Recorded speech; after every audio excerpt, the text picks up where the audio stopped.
Part A says write the equation for the line tangent to the curve. So we need a point and a slope.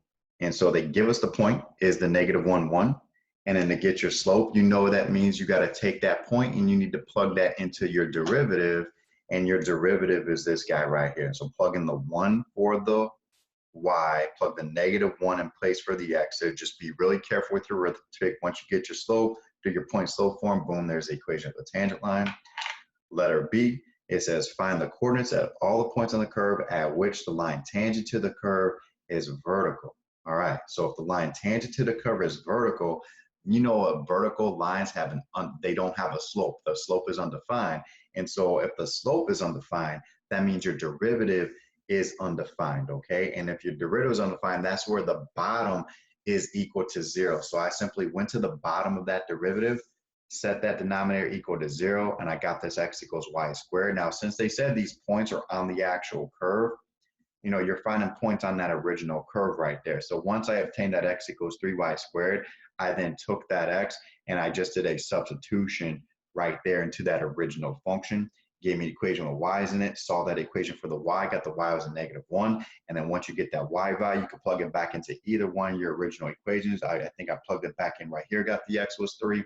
Or you could also have taken that y and plugged it in right there. Either way, you're going to get that x is equal to 3. And since they said to find the coordinates of all the points of the curve, they wanted the x value and the y value. So I think we know vertical tangent line, derivative is undefined, bottom is equal to 0. If they say horizontal tangent line, that's where the derivative is equal to 0, and that's where the top would be equal to 0 right there. So I think you'll like that. It makes sense to all my work there.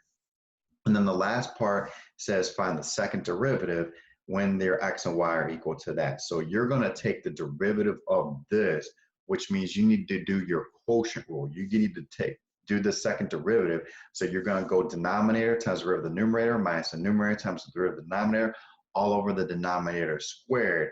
And then whenever you take the derivative of y in there, you got to tag on either a y prime or a dy dx. So I did my denominator times by the derivative of the numerator. Derivative of y is y prime or dy dx minus my numerator times by the derivative of the denominator, which is 6y y prime minus 1 over that denominator squared. Now, you don't have to waste your time simplifying this. You can't really do much with this anyways.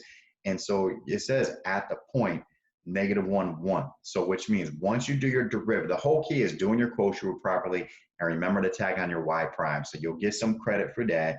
And then you're just going to plug in everything you know now. So everywhere I see an x, I'm going to plug in a -1.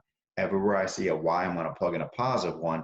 And we calculated in part A, at that point, -1, 1, our dy dx, our y prime, was equivalent to the 1/4. So everywhere I see a y prime or a dy dx, I'm going to plug in the 1/4. And so you're just plugging in those numbers. Be an extra cautious with your arithmetic. You practice that on your own. Make sure you're good with that. And let me know if you got individual questions there. Football.